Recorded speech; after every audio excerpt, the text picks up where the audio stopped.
You said, how about in Central Comal County in 1911? Chatgap said, in 1911, Central Comal County, Texas, anchored by New Braunfels and surrounded by smaller communities like Gruen, Hunter, Sattler, and Canyon, stood at a compelling crossroads.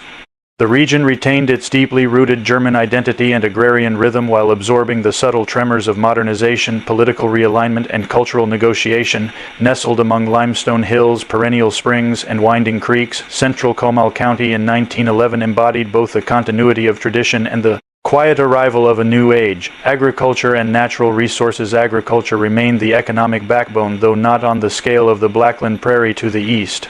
The rocky terrain and shallow soils of the hill country favored smaller, diversified farms rather than expansive cotton plantations. Farmers grew corn, wheat, oats, and hay, raised goats, sheep, and poultry, and maintained orchards and vineyards, many of which were planted by early German settlers. The Guadalupe River and Comal Springs provided irrigation and powered mills, including the iconic Landa Mill, which still processed grain and cotton from nearby counties. The weather in 1911 was marked by an early spring and a hot, dry summer, causing stress on dryland crops.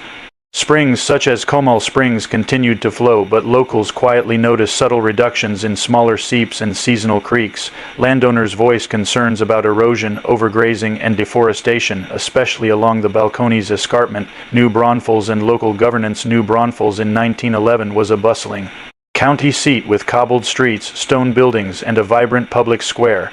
The Noi Braunfelser Zeitung, a bilingual German-English newspaper, remained a powerful voice in civic affairs, championing cultural preservation while cautiously reporting on state and national developments. German remained widely spoken in homes, schools, and churches, although state education officials increasingly promoted English language instruction, sparking quiet resistance. County commissioners focused on road improvements, bridge repair, and expanding public schools.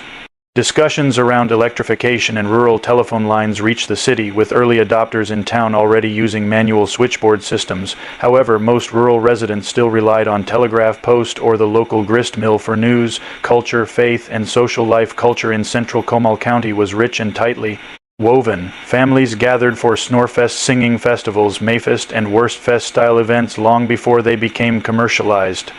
Lutheran and Catholic congregations anchored community life, and fraternal organizations like the Sons of Herman Turnverains and shooting clubs preserved old world customs with hill country flair. Church picnics, musical performances, and river gatherings along the Como and Guadalupe served as social highlights. Though most people lived simple agrarian lives, the area's growing prosperity supported local general stores, blacksmiths, cobblers, and bakers, many run by descendants of the first settlers from 1845. Education and youth.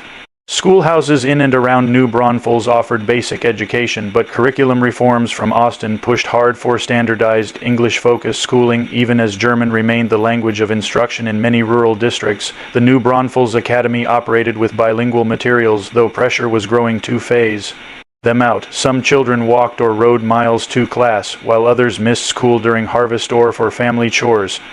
The younger generation, especially teenagers, began dressing in more American styles, reading English newspapers, and showing curiosity about automobiles and phonographs. For some elders, this shift stirred concern over the erosion of heritage, politics, prohibition, and public debate. The biggest political tension in 1911 was the intensifying statewide prohibition movement.